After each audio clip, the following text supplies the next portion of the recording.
All right, we're at 10 o'clock. Since we have an action-packed agenda, I'm going to welcome us all to the Climate Action Plan section of the morning. So I'm going to go ahead and get started with introducing our panelists because we have so much great content to get to, and then we'll get right to it. My name is Kristen Torres-Pauling. I am the Sustainability Program Director with the County of Los Angeles Chief Sustainability Office. I'm very excited to be here, and we're really grateful to USGBC for inviting us to host this session this morning. So just a tiny bit about what we plan to discuss. This section is meant for folks who are interested in local government climate action plans and the climate action and adaptation plans. So we'll be discussing the traditional part of climate action plans that are focused squarely on mitigation of greenhouse gas emissions, but also the newer aspect of thinking about adaptation and resilience within the context of a climate action plan. So our speakers today are Ted Bardacke. He's the Executive Director of the Clean Power Alliance. We also have Daryl Molina Sarmiento, the Executive Director of Communities for Better Environment. Thank you, Daryl, for joining us. We have Robin Eason, who is the Senior Sustainability Planner for the City of West Hollywood. Hi, Robin. And we have Katie Goldman, Senior Fellow at the Greenhouse Gas Management Institute. Thanks for joining us, Katie. We have Kim Fuentes, who is the Deputy Executive Director of the South Bay Cities Council of Governments. Hi, Kim. Thanks for joining us in the South Bay. Nguyen Tara Key is the Executive Director of Climate Resilience at the Governor's Office of Planning and Research. Thank you for joining us from Sacramento. And to wrap things up, we'll have Natalie Hernandez, who is the Associate Director of Climate Planning and Resilience with Climate Resolve here in Los Angeles. So I'm very excited that we have such an excellent set of panelists here today to go over sort of why we do climate action plans, specifically in the context of local governments, what makes up a climate action plan, and then this whole concept of a climate action plan and adaptation plan, CAP with the long A. So I will just let our speakers get right to it.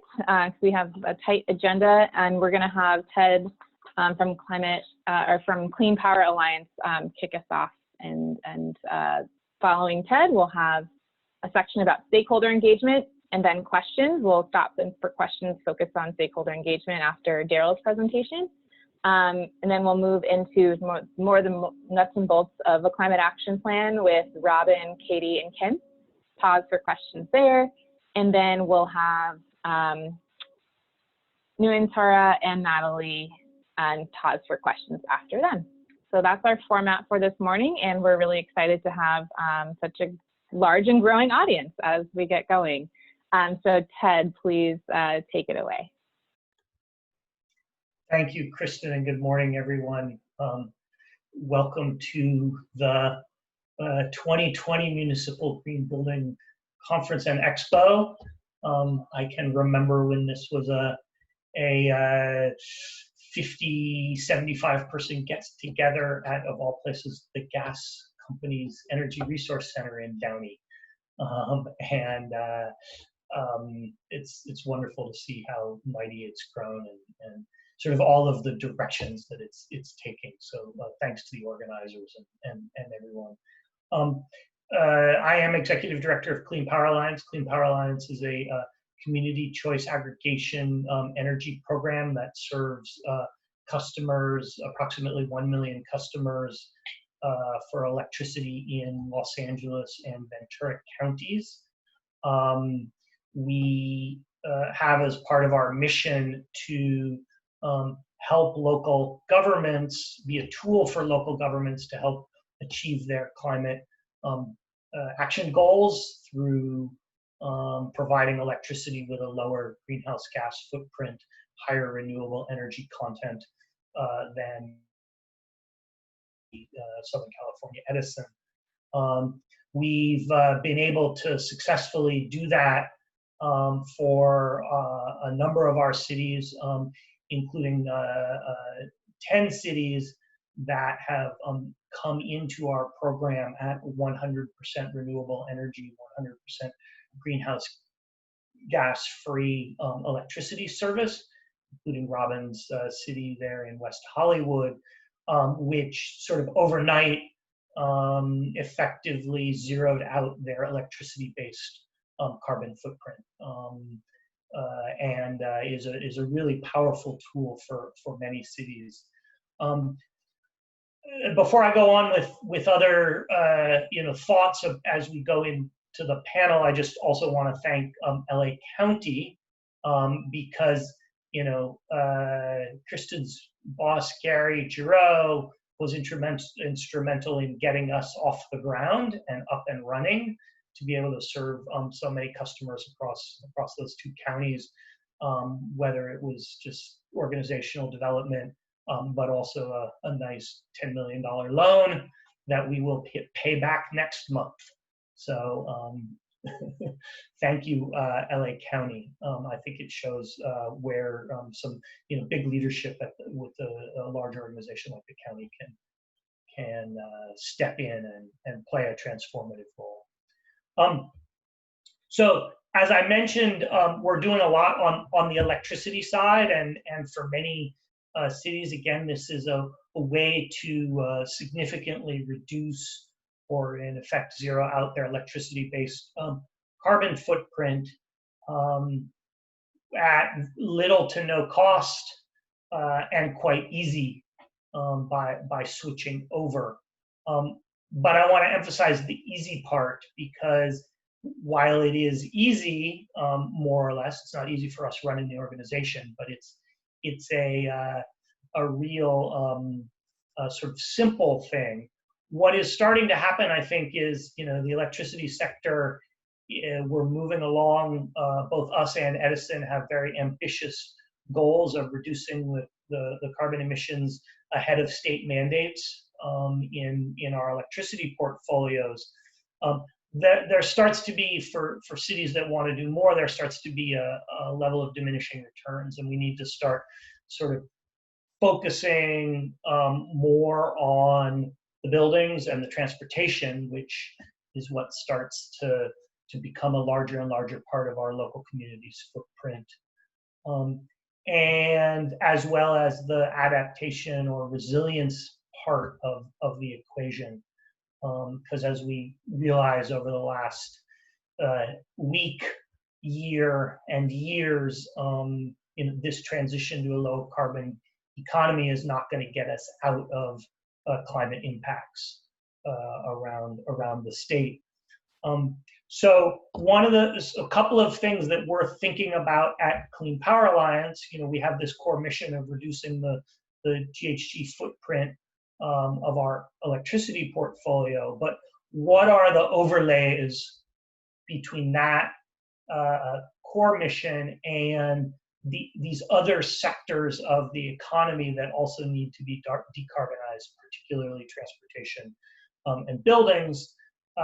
We believe that electrification is a key component of that, both to get fossil fuels out of the buildings, as well as out of the cars. And I think that puts electric utilities like us in an interesting place of basically not only competing with our IOU counterpart SCE to move the ball forward on reducing the GHG, but also puts us in a competitive situation with the oil and gas industry.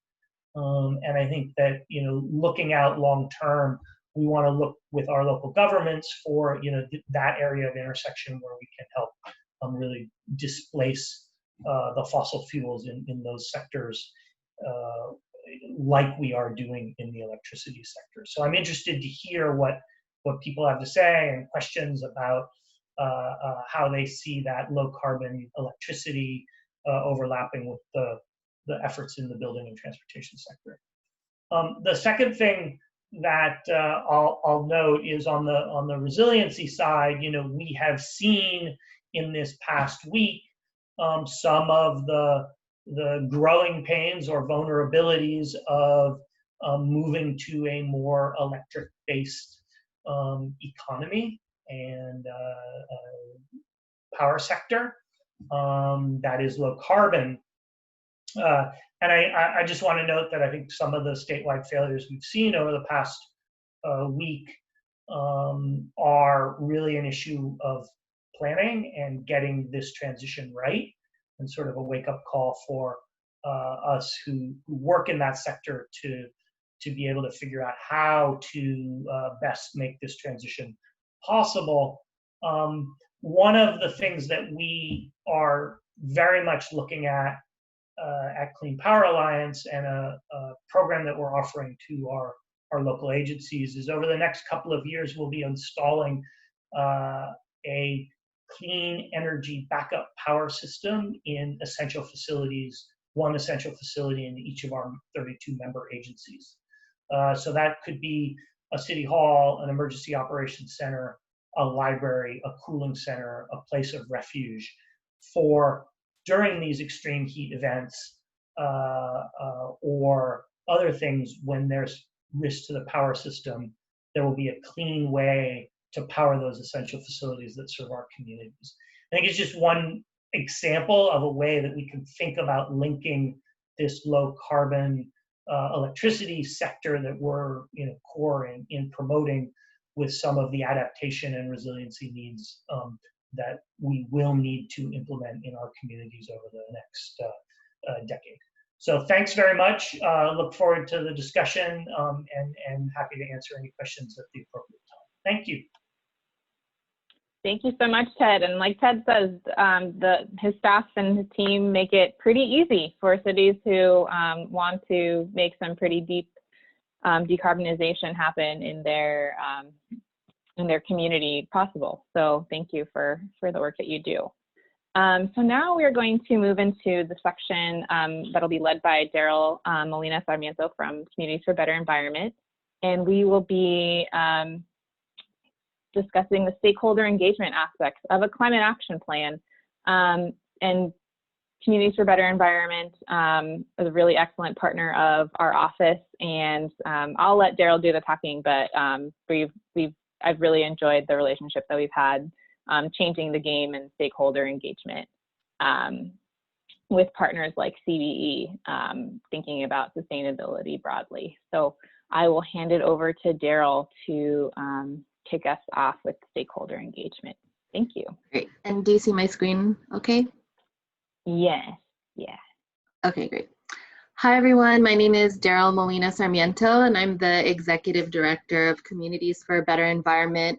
We are a statewide environmental health and justice organization here in the state of California.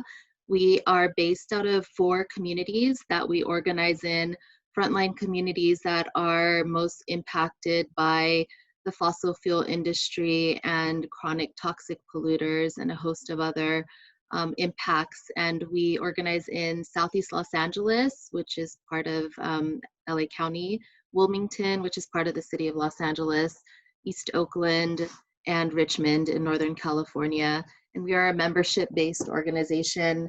I'm calling in from Southern California in Tongva land, and feel very honored to be here to present and check in with you all about the stakeholder engagement aspects of our work on these types of plans. I do also want to lift up the fact that we are in the middle of responding to this massive crisis of the pandemic, systemic racism, climate change, and climate disaster in the form of heat wave and wildfires that are devastating our state in this moment, which underscores our need to move towards a just transition and provide just recovery for our communities in this moment. So I wish all of you and your loved ones safety and health in this moment. So this is a slide from LA County, but just to give you a quick background on the LA County Sustainability Plan, stakeholder engagement aspect specifically, which is what I'm focusing on talking about today. So the stakeholder engagement was a partnership that was led by the Liberty Hill Foundation and UCLA and anchor organizations, which includes one of my organization, Communities for a Better Environment, Day One, East Yard, Pacoima Beautiful, and Scope, which were the other anchor organizations that implemented the stakeholder aspect of the LA County Sustainability Plan. And really the key aspect of this is that you know, this partnership was really historic, and for me, that's why I'm really excited to talk about it. As an organization, we've worked on so many plans, legislation, ordinances, regulation, and policies at the local, state, regional level, at government agencies, at the legislative level. And so I think our engagement in this plan was really exemplary and set a model that we would like to see happen in future planning processes. This also comes from the county, just to give you an overview in case you don't already know, but it was a massive effort with over 150 meetings, multiple workshops, summits. There were recommendations that were turned into action items, and a massive engagement process that spanned over the course of a couple of years. The main topics were these topics that that we see here on the screen: water, energy, climate, air quality, land use and transportation, open space, recreation and habitat biodiversity, resource recovery, waste management, public health and well-being, economy and workforce development, and housing. So through these topics, that's how we kind of organized our event.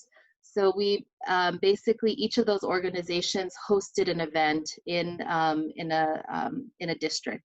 So Communities for a Better Environment was in charge of District 4, which covers the harbor area, where we organize in the community of Wilmington. And some of the key components that each organization led for our events and included in our events were to actually engage the residents in a series of activities where they can not only understand the plan, but also be able to give their feedback on how they want to prioritize actual action steps to move forward in their neighborhoods. We had to make it very interactive, from including door prizes. We also had community members draft comments, and the county was also staffing each of the events within each of the communities. For our specific event, which we feel was particularly successful, and we did want to lift up some of the best practices that came out of our event, we really focused on the local. So our organization actually took this work on and made it a key programmatic task for our organization in the moment. So as opposed to mobilizing to these types of events and hearings, oftentimes facilitated by the county or the city or whatever government agency, it was actually flipped, in which the orgs were the ones that were planning the event with the support of the county. And so this was our event and allowed our organization to have ownership of it. And that really shifts the power dynamic when the organization on the ground that does organizing on environmental and climate justice issues actually have ownership of the event. That means that we want to outreach for this event. We want our members to go to it, and we have control of what the event is going to look like and how our members will be able to actually interact directly with the content. So we focused on local. We had free food, local vendors, childcare interpretations, table captains were bilingual. These are really basic things that many people already incorporate into their outreach activities. Other best practices included accessibility. So this was a key component. Liberty Hill Foundation was able to work with BYD and bring in an electric bus that actually transported our community residents from another event that was happening at the same time to our event. So accessibility is a key piece of actually providing transportation. If you provide transportation, people will go to your event. We also had a live mural, and again, like local, lifting up the local artists in the community to get the members to actually interact with the subject matter through the form of art and culture, which is actually more relevant to us and will get people more invested in what you're doing. We also included a resource fair, which we invited local vendors, people that sell local artisan goods, people that sell things that they make themselves. And we use that as a tool of outreach. So instead of charging them, which oftentimes they have to pay to vend at events, it was free for them, but they were required to outreach to their networks to get them to go to the event that they were vending at. And we also had an electric vehicle ride and drive, which is a key component of like what Ted brought up of electrification, transportation electrification. Other best practices, so the key topic tables, we made them very interactive. So those topics that I listed out, we made those into tables, and each table had its own separate, very interactive activity in which the participants could get the contact and information, provide suggestions. They voted with a sticker dot, and participants, when they arrived at the event, they had to get a passport stamped, which increased people's motivation to actually visit each of the topic tables at the event. That would really look into the depth of the sustainability plan. Best practices are mainly, like, this is a key piece, is that this was a part of a planned process and collaboration between the county and Liberty Hill Foundation and the CBOs. So the Liberty Hill Foundation has the existing relationship with the community organizations that they fund. So they were able to bring us on board. And because there was actual direct funding, not only to put the event on, but also for the staffing that it took to pull off such a massive event. So oftentimes we as community organizations are expected to do a lot of this for free, for $5,000, for like very little resource. And we can't do the work unless we have resources to do the work, unless you fund our community organizers, fund us as organizations to actually invest our staff time to come up with an amazing, inclusive event in which we actually get genuine community participation and input. And that's what led to that second piece, genuine partnership with the county and CBOs, and then the technical support from Liberty Hill.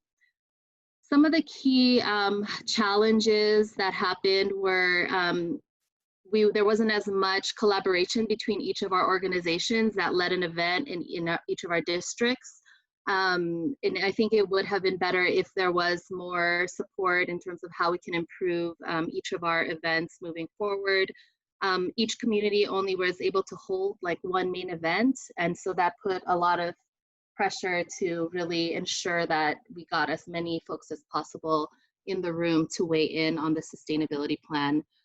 There was also disagreement on the timeline of implementation of action items. So when you actually have members in the room that live next to an oil drilling facility in Wilmington, they don't want to see the timeline say it's going to be a long-term objective for us to phase out oil drilling. They want to see that as a short-term action item. So we actually saw a disagreement in timeline of implementation. And so that's when we were able to give our input in saying, this is actually a huge community priority that we need to shift the timeline on implementation.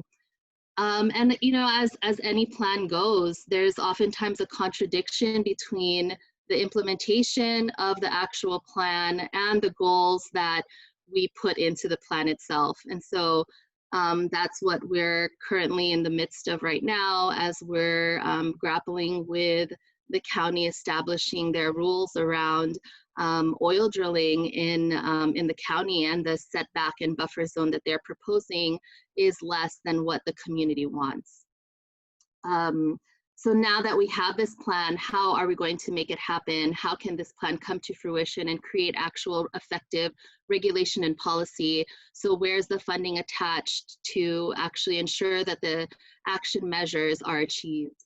And we also really want to ensure that the feedback from the community-based organizations are respective and taken into account, especially now during the pandemic when we have massive technological challenges as immigrant, low-income communities that don't have access to Zoom in the way that we as staff of nonprofits and government agencies do. And so we really need to recognize that and figure out creative ways to ensure that the community has the ability to give their input during the implementation phase of these plans. And the lessons learned, which I've already mentioned, but I think that having the CBEO-led process was way more effective in actually getting a plan that is ground truthed, and we are very excited about and ready to implement. The community wants to be engaged. This is our community. Like, we are absolutely interested in what is happening in our neighborhoods, and we want to get involved. And we want to ensure there's accountability mechanisms and measurements of success. And that's pretty much it. So thank you so much, and definitely open to take any questions or comments. Thank you. Thank you so much, Daryl. That was an excellent overview of the process that we use for the Our County Sustainability Plan. So we'll pause here for questions. So I'll ask our volunteer to let me know if there are questions. But as we're doing that, I wanted to point out that I think that this process really led to an incredibly much more aggressive outcome for what we were able to put down on paper than we would have been able to if we had not used a process like this that was so community driven. Just for those who haven't opened up the county sustainability plan, one of our goals, goal 7, is a fossil fuel free Los Angeles. And I didn't know if we were going to be able to sort of write that down as a goal when we started this process. And I think it's through the work of Daryl's organization and the other anchors that we're, and all the residents that were engaged, that we could put something together that spoke that ambitiously, and so that's the region's goal, all of Los Angeles. So thank you, Daryl. We do have questions. So we have, I think Daryl's already started answering, but this is our main question right now. How would you continue to engage community, or are we engaging community during COVID? Daryl, do you want to take Sure. that? So we work with, we have a youth program, and we also, our adult program is mainly comprised of seniors. And so there's definitely a digital divide between those two communities. The youth were able to get online pretty quickly and easily. We did have to do Zoom trainings, but our membership meetings moved to virtual Zoom meetings on a weekly basis. Our adult membership it's a constant struggle. So we have had to do many Zoom trainings. It's really one-on-one. We've had to go back to like very direct one-on-one organizing to really support our elders to use the technology. So for now, a lot of our meetings have been on the phone with our elder community members. Our organizers have gotten creative to even like develop daily YouTube video messages just to even maintain contact with them, because a lot of this challenge is like social, emotional well-being and support during this difficult time as well.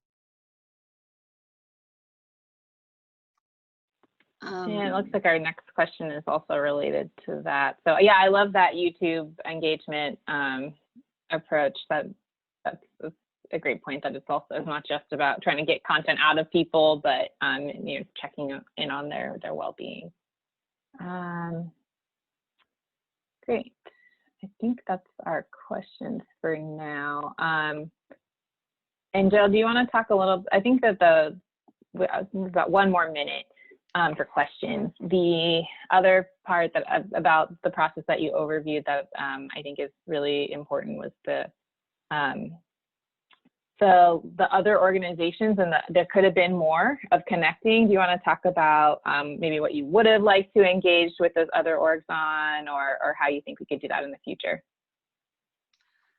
Yeah, I mean, it is a massive undertaking, and that also the collaboration would mean more meetings, more work, right, Yeah, for us. a lot of But meetings. I think, yeah, but I think because CBE, we were fortunate to have the last event, we were able to learn from the events before us.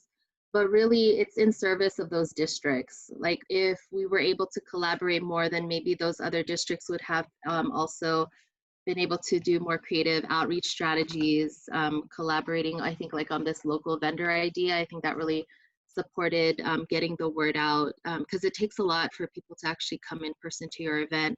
And now that we're virtual, I'm seeing some of the questions in the chat, it's even more challenging than ever. So like, people are asking about suggestions during COVID.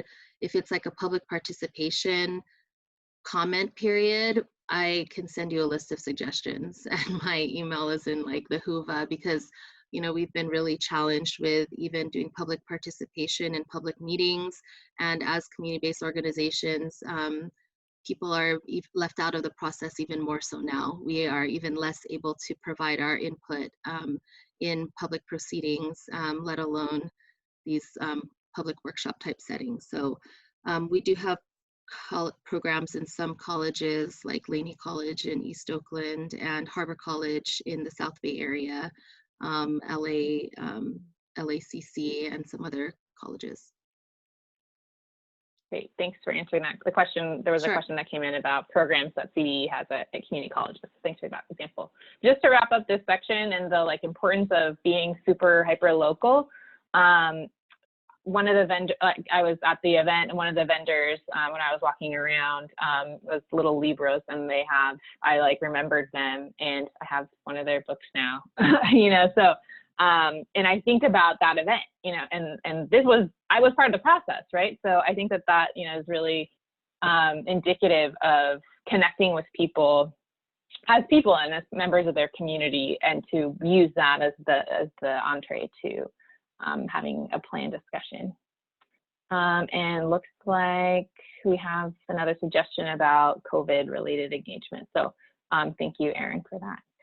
So thanks so much, Daryl, for kicking us off with this stakeholder engagement section. And now I'm going to turn it over to our next speaker, Robin Eason from the City of West Hollywood. If you would.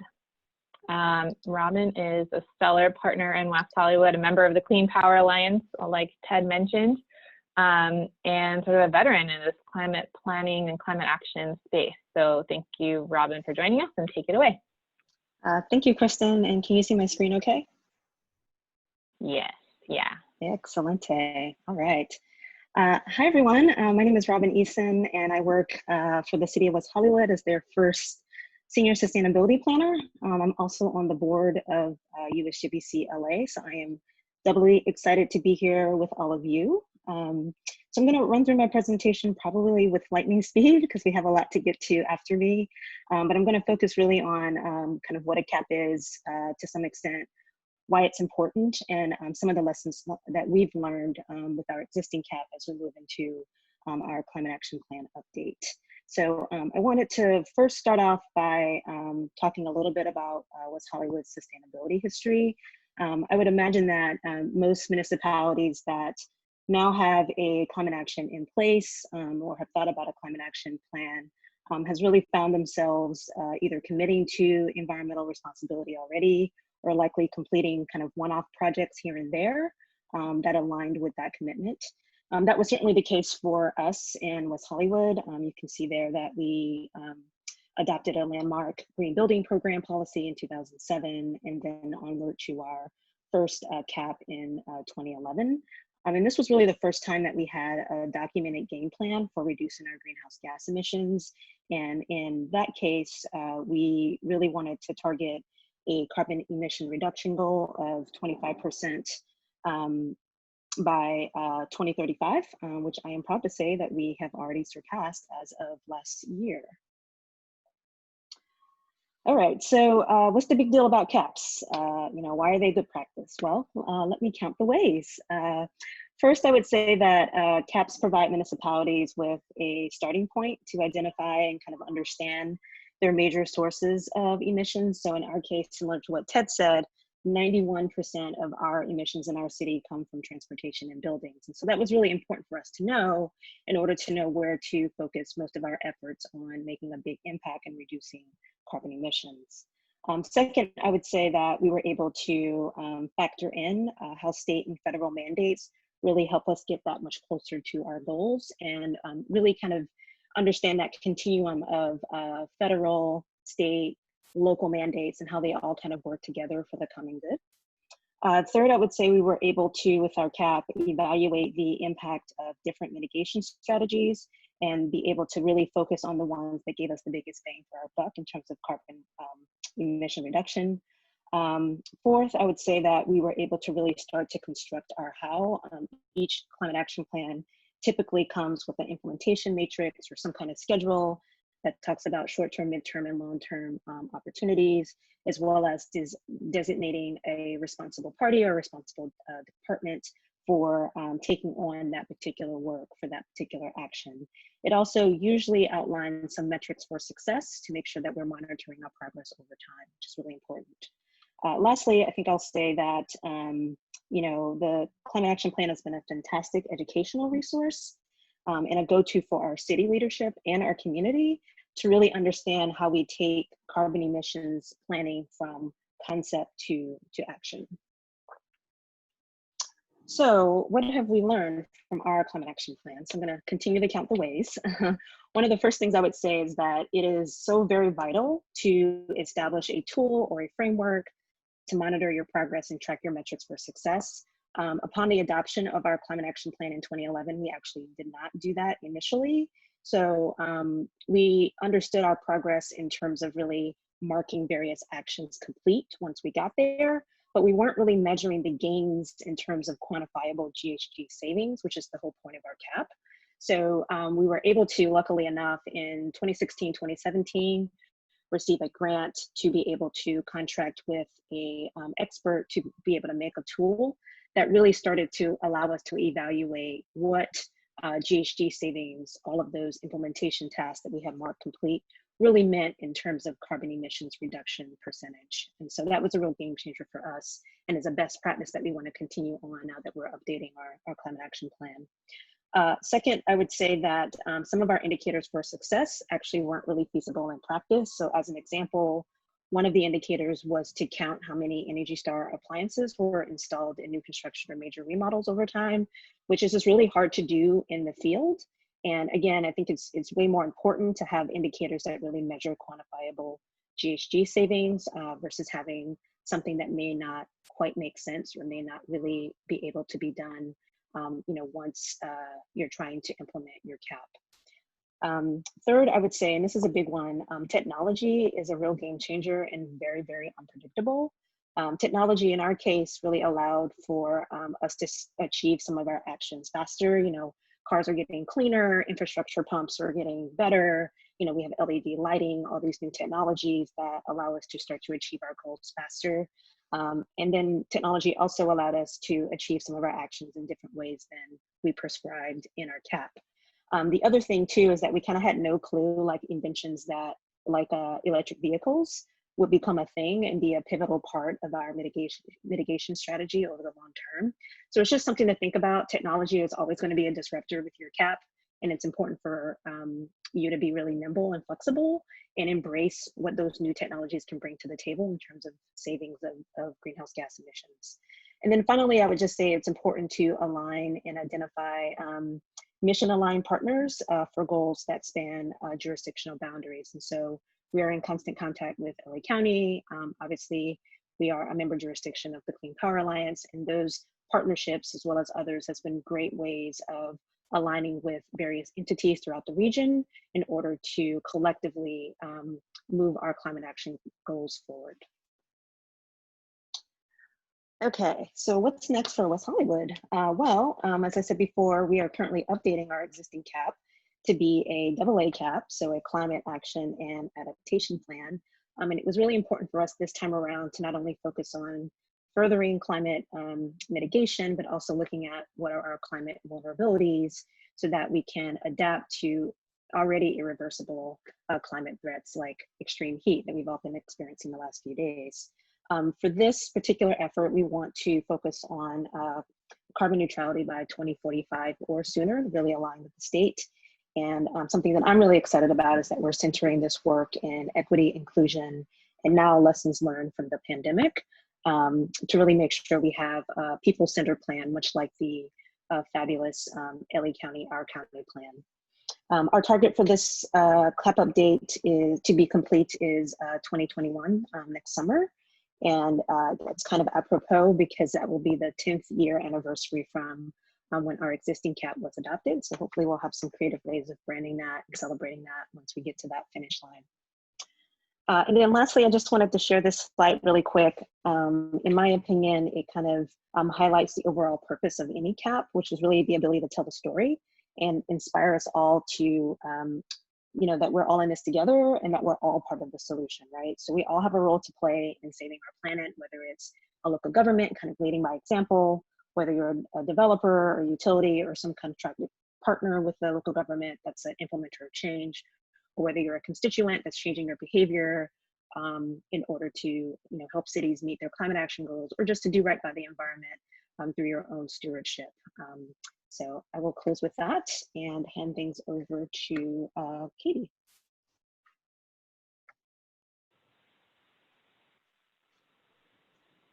Thank you so much, Robin. I'm sure we'll have lots of questions for you, and we'll get to Q&A. And Katie Goldman from the Greenhouse Gas Management Institute will lead us in our next set of slides. Right. How does this look? Good? Okay. Hi, everyone. My name is Katie Goldman. I'm really happy to be here. Thank you for the invitation to participate. I think it's a really important topic, climate action planning. I'm a senior fellow at the Greenhouse Gas Management Institute. It's a nonprofit. It's a US-based nonprofit, but we really work globally to provide educational services on the basics of greenhouse gas accounting. So I'll focus a little bit on that in my remarks.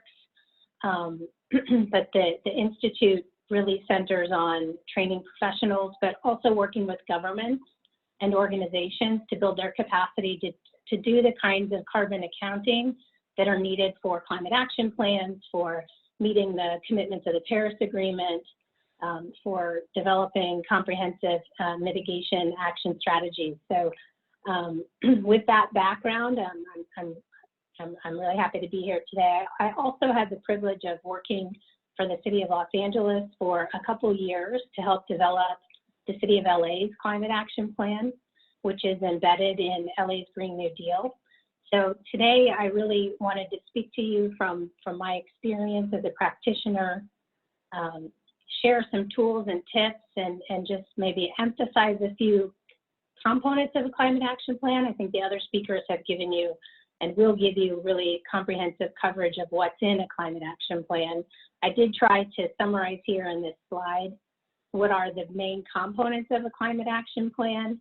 And this is really inspired by, influenced by the work of C40, Cities Climate Leadership Group, who has prepared a comprehensive climate action planning framework for cities. And I really encourage anybody interested in developing a climate action plan for your city or community to consult that framework. And at the end of my presentation, there is a slide with some links to some resources, and that you can find that there. So just to reiterate, because Robin really touched on all of this, but what's in a climate action plan? You know, Robin and Daryl, first of all, engage the community to inform the CAP and ensure, and I think I want to emphasize this last point, ensure that there's an equitable distribution of the benefits in the plan. Develop a greenhouse gas reduction pathway based on your analysis of future emissions, different scenarios, different ways the future could go, which is hard to predict the future, but I want to put an exclamation point here that these pathway analysis should result in goals that have strive for carbon neutrality by at least 2050, sooner hopefully, 2045 certainly, 2030, 2035. This is essential for us to really meet the goals of the Paris Agreement and avoid harmful climate impacts in the future. So just want to put an exclamation point there. But a climate action plan and a CAAP should also address adaptation, and then ultimately, I think, result in a set of actions that are essential for achieving your GHG reductions and strengthening resilience, and ensuring equitable distribution of benefits. This has to be done based on your sort of capacity as a government. What do you have the power to influence? But also reaching out to your community members and sharing the responsibility for implementation across your partners. The last point is maybe not always highlighted in a climate action plan, but I think it's really important to monitor your progress after you implement your plan. And I think Robin talked about some of the challenges with trying to monitor progress and having good data for that. And so I want to touch on that a little bit in my remarks. Let's see. But as I said, I'm a greenhouse gas accounting geek, and so I want to start with some of the fundamental data in a climate action plan. These are images from LA's Green New Deal. On the left is our greenhouse gas emissions inventory for 2013 to 2017. These are the fundamental data that are estimating emissions across all sectors of the economy in Los Angeles historically. And they form the basis of the future predictions or our pathway analysis, which is on the right side. And underneath these two figures is a complete accounting of LA's greenhouse gas emissions, a greenhouse gas inventory. And so I want, if you take away anything from my remarks, I want you to remember that you can't manage what you don't measure. And that's really the importance, the fundamental importance of a greenhouse gas inventory. It's essential to estimating your emissions, to finding where your opportunities are to reduce emissions, and to track progress. And that gets back to monitoring. And in order to be able to use your inventory to track progress, you have to not only establish it for your CAP, but invest in it for the long term and continue publishing and calculating your emissions year after year. So what I want to say to you all is, if you are considering a CAP and you want to address climate change in your community, at the same time, I think it's important to consider investing in a greenhouse gas inventory program. And what I mean by that is setting aside some budget, not just for 1 year, but for every year. Dedicated staff, assigning them the responsibility of preparing an inventory, having data collection plans and procedures. I know it's wonky and geeky, but it really enables this process to run smoothly year after year. A communication strategy at the end: who are you communicating these results to and how? And being consistent year over year. It sounds simple, but you need to make sure every year you quantify your emissions, you're comparing it to a similar quantification in the past year. So you need to have an apples to apples comparison year over year, which means paying attention to being consistent. And at the same time, you need to improve it. So you need to have a strategy for making better estimates, adding more categories, adding more missing pieces to your inventory. And the purpose of having a complete inventory year over year is to make sure that the reductions you're seeing in some sectors aren't being completely offset by increases in another part of your economy that you're not paying attention to. And so I just want to emphasize that your greenhouse gas inventory is essential for setting your goals and showing results. But I also want to emphasize that a CAP is more than greenhouse gas emissions. And I want you to think beyond greenhouse gas emissions. And something I didn't say earlier and I meant to was that in LA, in the city of LA, we've developed a CAP, but we embedded it in a sustainability plan. And there's a lot of good reasons to do that. And I think it helps you capture synergies. It helps you put forward a unified vision and contextualize how a climate action plan works in your community. And it also helps you communicate a plan about the well-being of your community. I mean, ultimately, that's what we're talking about, is planning for healthy communities and equitable society. And you can use your climate action plan to show how to do that.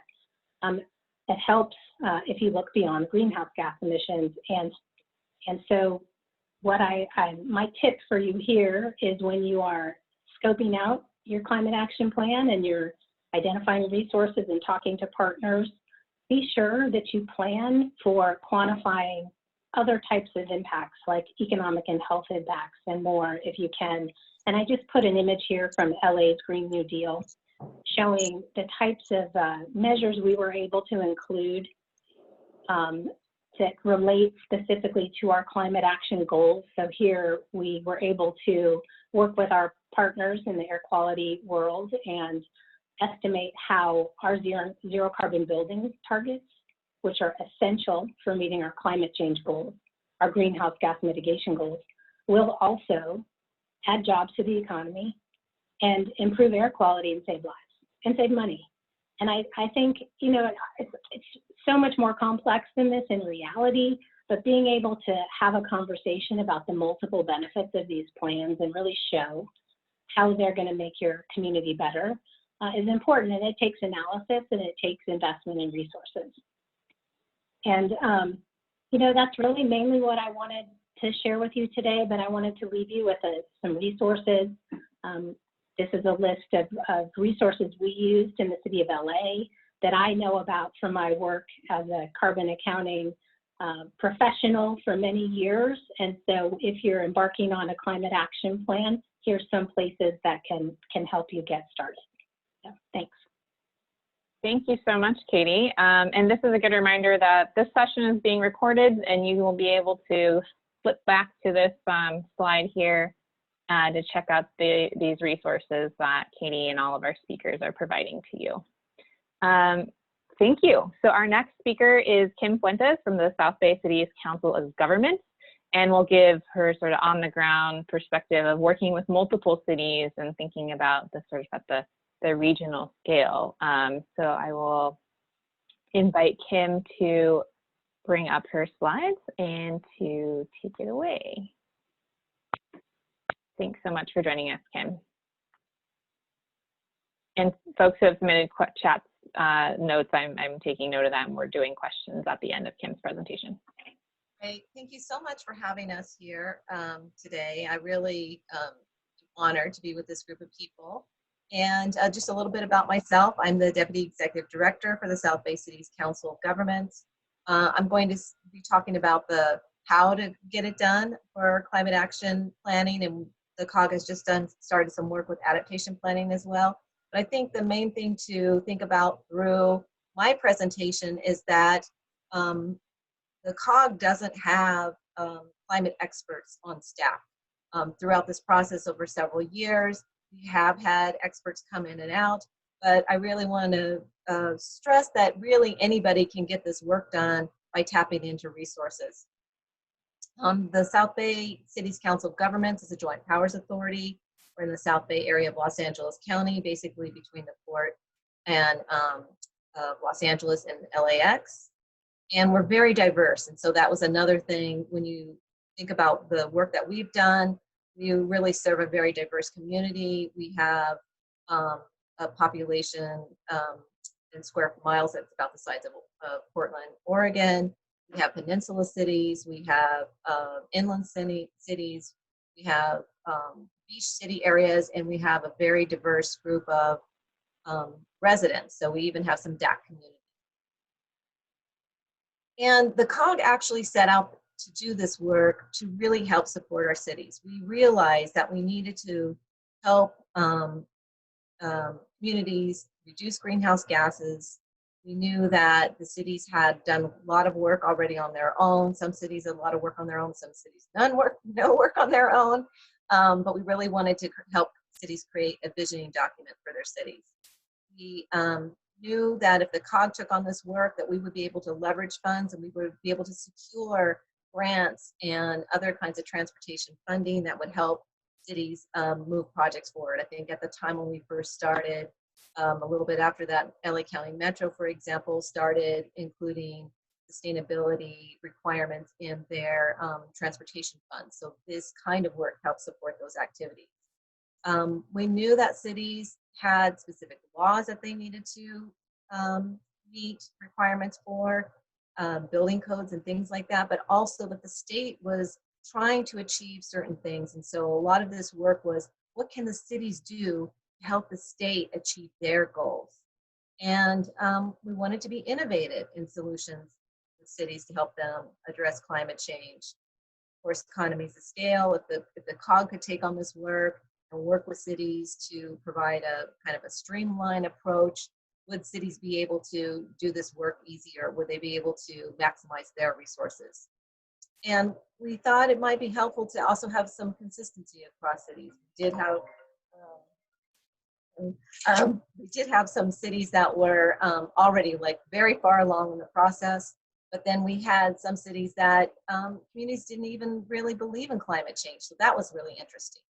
And we had a lot of partners already. The COG actually has partners with utilities, as well as like LA County Metro, LA County sanitation districts, and that kind of thing, those kinds of agencies. And so we were able to then leverage those relationships.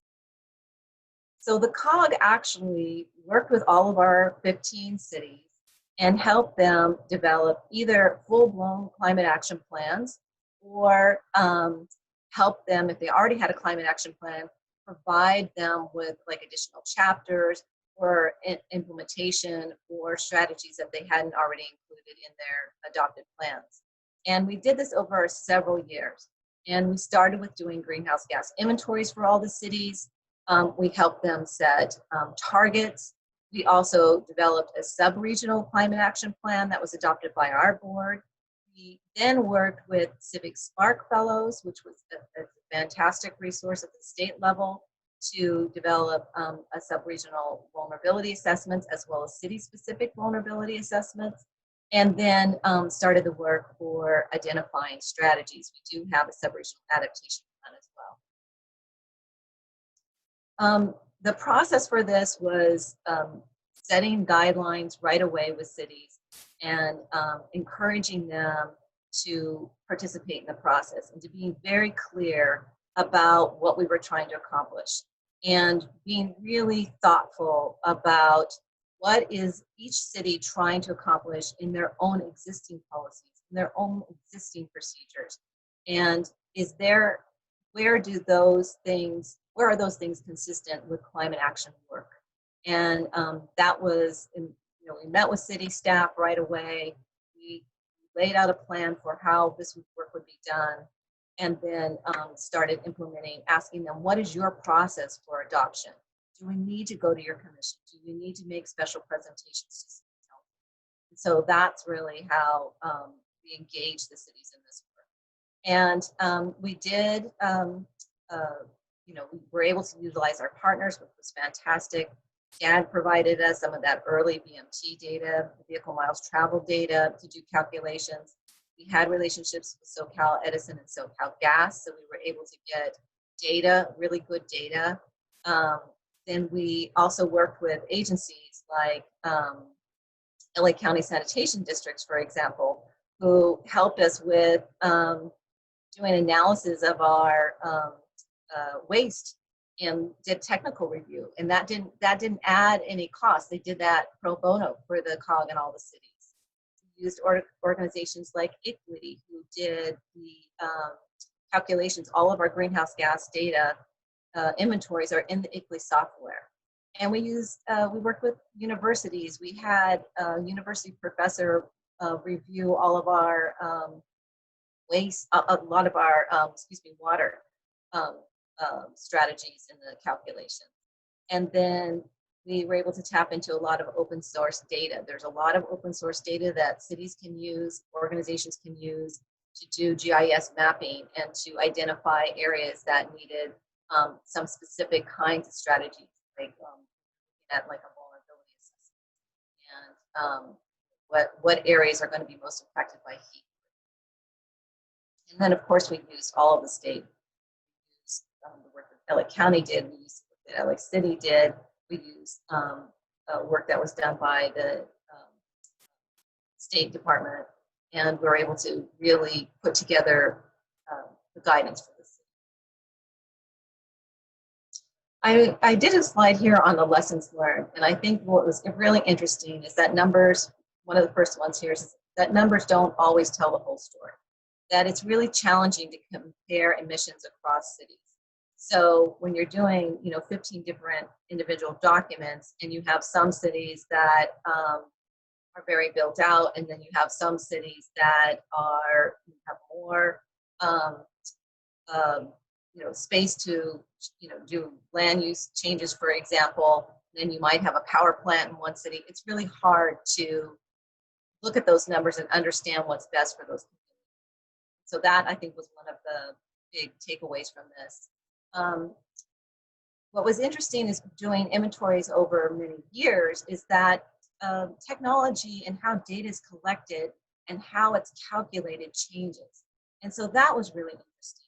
So where numbers didn't always add up exactly right or weren't easy to compare from one year of inventory to the next. And so that was really important.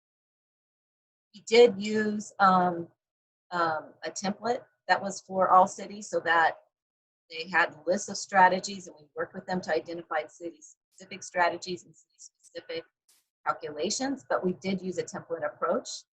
And we did stagger the schedules. So that was really important, to not try to do all the cities exactly like within a 3-month period, for example. It's like about a year's worth of work. And the last thing I would say here was that we really worked to present to city councils and help the cities through approval and provide them with all the resources that they needed, staff reports, PowerPoint presentations. And then this is just a sort of an overview of the findings at the sub-regional level. You can see our emission sources here, which are pretty consistent with most of the LA area. We did specific municipal emission sources also, so cities can look specifically at their own city operations, and so that's what this slide is. We did help develop targets and look at forecasting, and you can see what the biggest areas are here that needed reductions, and so that's we were able to work for that, strategies for that. One of the things that makes our caps a little bit different than others is that we are a built-out area that has not a lot of transit, and there wasn't a lot of methodology that really addressed, at the time that we did our inventories, things like electric vehicles or zero-emission vehicles. And so the South Bay had an adopted sustainability strategy that we incorporated, and we created our own methodology working with consultant firms like Bear. And then our next step is that we are going to help cities implement their adaptation strategies and their climate action plans. We'll continue to help seek funding. We'll work with them to identify more strategies and more resources, and then try to help set up measurements for implementation and updating greenhouse gas. Thank you so much, Kim. And thanks to all our presenters in this section.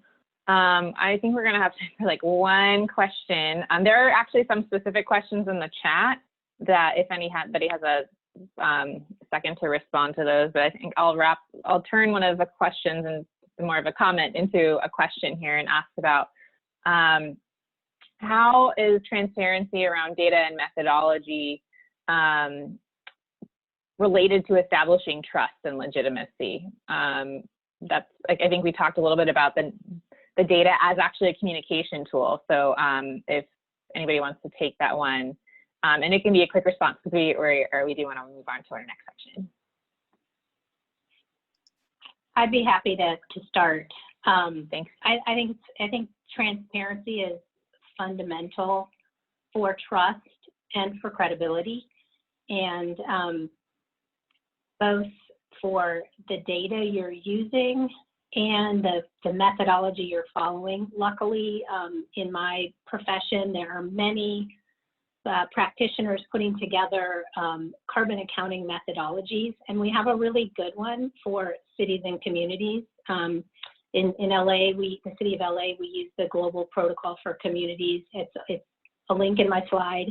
100% transparency is critical. I'd love to hear what radical transparency means. I haven't heard that term, but absolutely. So just one other thing, there is a public reporting platform called the CDP platform, and I know the city of LA uses it. Many cities report their emissions data every year to that platform, and it's maybe not underutilized, but not known about. So as a stakeholder, I would encourage you to go to the CDP platform and see what your city is reporting, and see if it meets your radical transparency requirements. I think it's really important.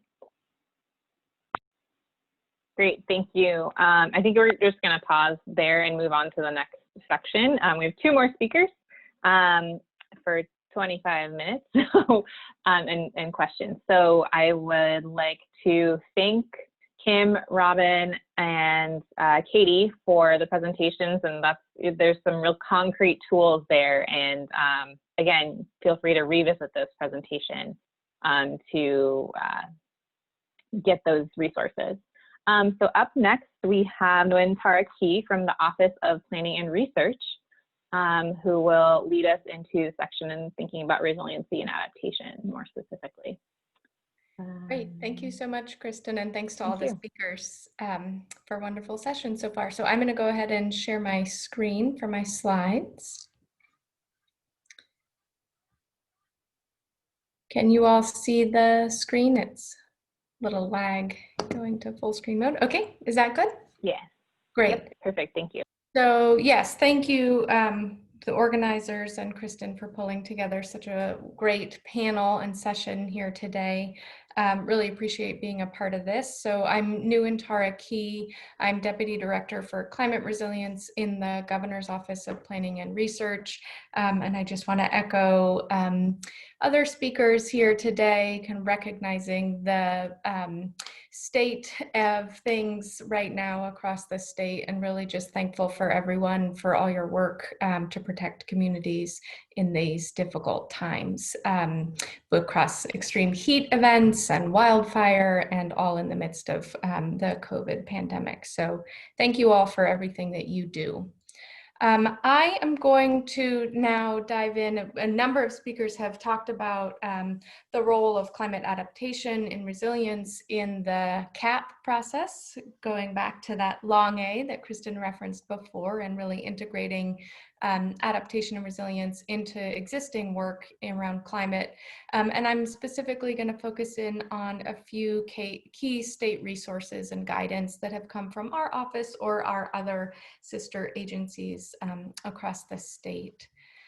So I probably don't have to go over in too much detail what's on this slide here today, but just for context, and again, a number of speakers here have already flagged this, so just reiterating, while we are committed to ambitious emissions reduction goals and targets, and we have to stay on track to drastically reducing emissions, we also are at a place where we recognize at the state that we are already locked into a certain amount of change. And so in addition to meeting reduction targets, we also need to be preparing for impacts. And when we released the 4th California Climate Change Assessment in 2018, this is a number of the key findings that came from that body of work. And so I'm not going to go through all of these here now, but you can see, the types of changes that are anticipated for California.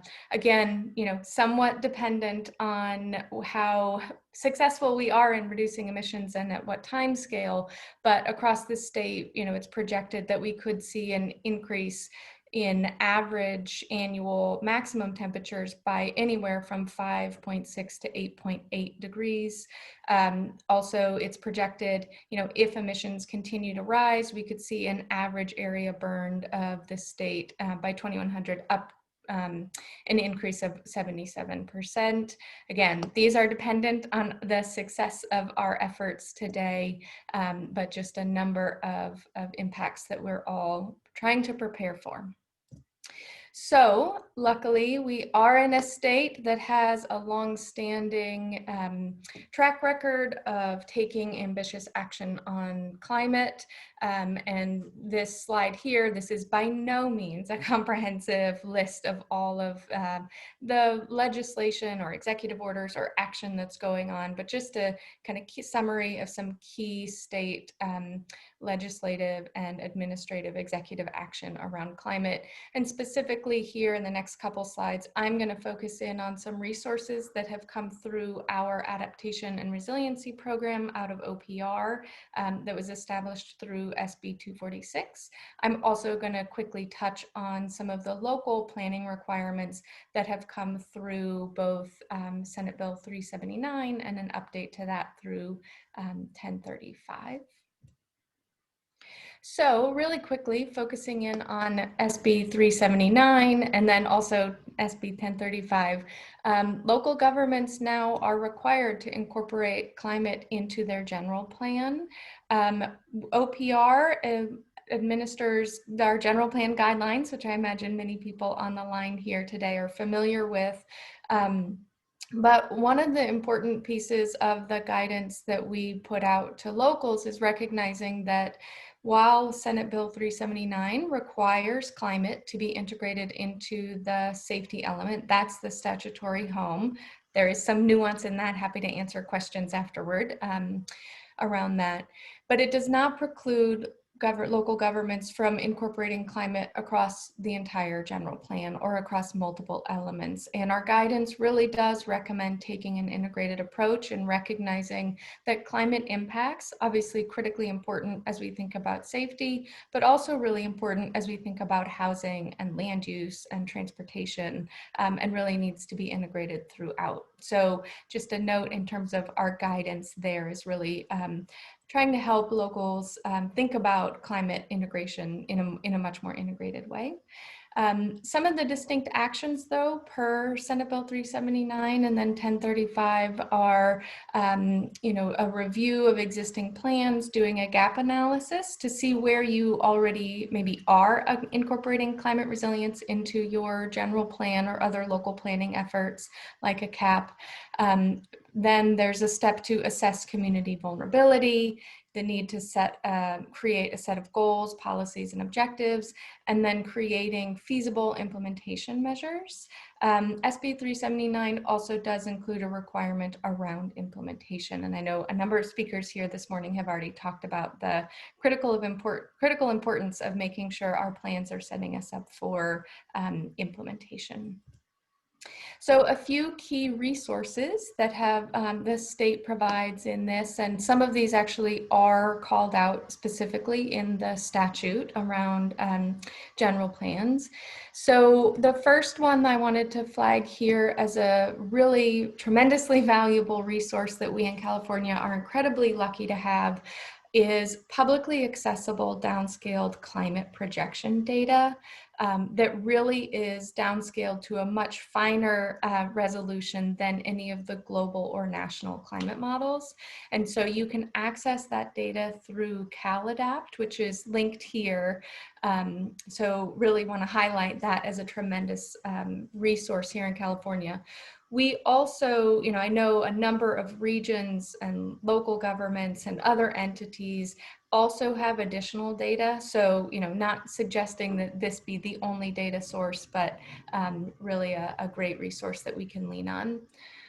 Another resource that we have provided is the State Adaptation Clearinghouse, and that comes through OPR and through our adaptation program. I mentioned Senate Bill 246 a couple slides ago. That created the Integrated Climate Adaptation and Resiliency Program out of our office, which our charge is really to better align state and local efforts on adaptation and resilience, but really with an eye towards supporting local implementation. So one of the ways that we work to achieve our kind of statutory role is through the State Adaptation Clearinghouse, which is really intended to support a community of practice in the area of adaptation and resilience, recognizing it is a quickly evolving and emerging field of practice. So the clearinghouse really provides access to a broad suite of resources, from critical important state guidance, but also a suite of case studies highlighting how other communities, or communities across the state rather, are starting to take action. We have a number of case studies that are highlighting local planning efforts and efforts to incorporate climate resilience into local plans. We also point people to data and resources, data and research tools as well. So that link is here, it's resilientca.org. And then lastly, which I have an update to this since this slide was even pulled together a couple days ago, that we've got the adaptation planning guide, and Cal OES is the lead entity on pulling together the adaptation planning guide. And I know Natalie, who is coming up right after me, was deeply involved in that work as well. But the adaptation planning guide really provides a comprehensive, kind of holistic guide in terms of how to approach adaptation planning. So it was actually just released in the last day, so very exciting. If you sign up for our adaptation newsletter through ICARP, you can get notices when things like this come online. And one quick note, we are working right now in real time to integrate this adaptation planning guide into the adaptation clearinghouse. So you'll be able to, in a much more interactive way, walk through the guidance as well as access relevant resources to the different phases of the process. So lastly, I just want to flag one more resource that really drives on a critical priority for us in this administration and our work through the our adaptation program at OPR. And that's really making sure that as we're advancing our climate adaptation and resilience work, we are being very mindful and intentional about reducing vulnerability to and risk to communities who are most vulnerable to climate impacts. So I want to flag a resource that we pulled together through our adaptation program. It's entitled Defining Vulnerable Communities in the Context of Climate Adaptation. It provides a definition around how to think about vulnerable communities and defining vulnerability. And it also walks through and provides a quick overview of a number of different resources and tools that are out there and how they compare in terms of how to really start identifying the underlying factors that really drive vulnerability across different communities. And lastly, I just want to flag that in addition to the requirements around incorporating climate into the general plan, local governments also need to meet Senate Bill 1000 requirements, which require development of an environmental justice element or integration of environmental justice throughout the general plan as well. And so in our guidance, this guide that we pulled together, we do a crosswalk of the different factors that need to be met through SB 1000 and thinking about climate vulnerability in an adaptation context. So I just wanted to flag that as an important resource that we've got out there, and happy to take questions now. Oh no, I'm going to hand it over to Natalie and then we'll take questions after. But thank you all, and I'll hand it back over to you, Kristen. Thank you so much. Again, chock full of direct resources. I use CalAdapts all the time. And we're very excited to see the new guidance out, a handbook. Let us hand it over to Natalie Hernandez from the Climate Resolve, a really excellent local organization here in Los Angeles. They do work across the state. So let's hand it over to Natalie. Hi, everyone. I'm excited to be one of the last speakers on this amazing panel. And before I start, I wanted to invite everyone to maybe introduce themselves into the chat. I'm sorry we didn't do this in the beginning, but I know some of these virtual engagements kind of fall short of like the peer networking that gets done at events like this that usually happen in person. And maybe just add like what brought you to this conversation today. And if you have any questions, feel free to drop those in. Since we will go into a short Q&A session after this. So I'm calling in from my home on Long Beach historic Tongva-land. I wanted to mention that before I start. And at Climate Resolve, my organization, if you don't know about us, we are a nonprofit. We think that climate change is a global problem. However, many of the solutions are local.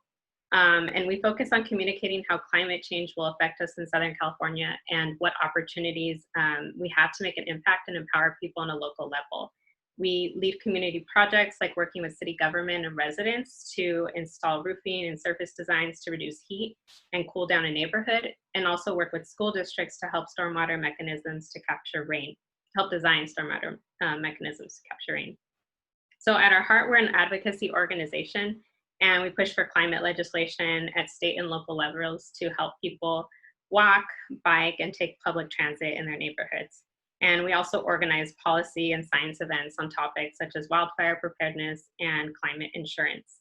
Lastly, we do outreach in communities to educate residents on climate impacts and connect them with rebates and resources offered by LADWP and Southern California Edison. One of the things that we did in 2019, and since this panel is focused on climate planning, is we took an inventory of over 200 municipalities and what they were doing in regards to preparing for climate change. We identified 7 types of plans: climate action plans, climate action and adaptation plans, resilience plans, local hazard mitigation plans, sustainability plans, emergency operations plans, and general plans in compliance with SB 379 and SB 1000 as several types of plans that help communities prepare for climate change. And if you're familiar with these, you're probably nodding your head in the audience. And you know, what was awesome about the research is we also have this live matrix where you can go and search for your particular city and see what's being done on climate change. And the website link is at the bottom of this slide. You can also just go into Google search and type in the words "ready for tomorrow" and "climate resolve," and it should come up. This research was funded by Edison International and mostly done for the service area that they serve, or that SCE serves. And so part of the research in 2019, we found that a lot of cities with disadvantaged communities have less climate efforts going on. And that's not surprising if you know this and you work for a small city or you live in a community that's under-resourced. And so at Climate Resolve dug a little deeper into the reasoning with stakeholder interviews. We found that many of those municipalities don't have the in-house expertise or funds to conduct climate planning and projects, and sometimes don't even have the resources to apply for these grants that are available from federal, state, and local sources.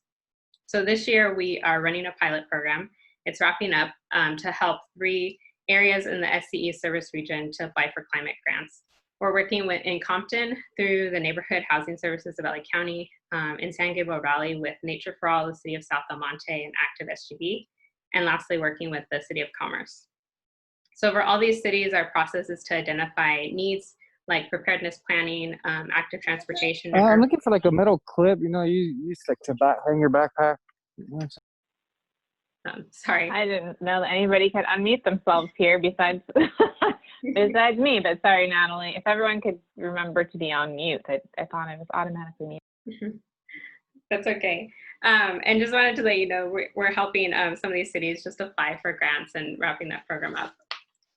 The website is also down here, and you can go to Grant Writing Assistance Program at climateresolve.org. Another project that we're working on is with the City of LA, Resilience LA, and the Urban Sustainability Directors Network. And this is to support and encourage the creation of neighborhood resilience hubs, possibly within the City of LA community plans. And resilience hubs, if you don't know what they are physical centers created in partnership with the community to support critical needs such as community organizing, workforce development, education, and public health and well-being. through connecting nonprofits, social justice organizations, healthcare facilities, schools, and faith-based organizations, so that all entities can work together to address local challenges and build community resilience both before and during crisis, in order to deploy resources to community residents. So one of the Resilience Hub's efforts that is going on in the city of LA is at their Boyle Heights Arts Conservatory. And right now it's in progress, possibly led by Aaron Gross, the chief of LA. He's the resilience officer. And they're doing this in partnership with City of LA, LADWP, American Red Cross, Urban Sustainability's Directors Network, and USGBC Los Angeles. So the conservatory provides services and programming such as career training, a community meeting place, youth education, community history space, and then a makeshift emergency shelter. They also have the ability to like broadcast during an emergency with their radio station, and then they have a pizzeria that's supposed to open in the storefront pretty soon. And as folks have mentioned, extreme heat, we're just coming out of an extreme heat wave, and I realize it's been a really traumatic experience for many of the populations. My dad and boyfriend, they work outside, and they suffer heat exhaustion and potential illness if they're dehydrated. My mom, for a long time, she taught at an elementary school that was next to a freeway. And with extreme heat days, communities who are next to pollution have worse air quality.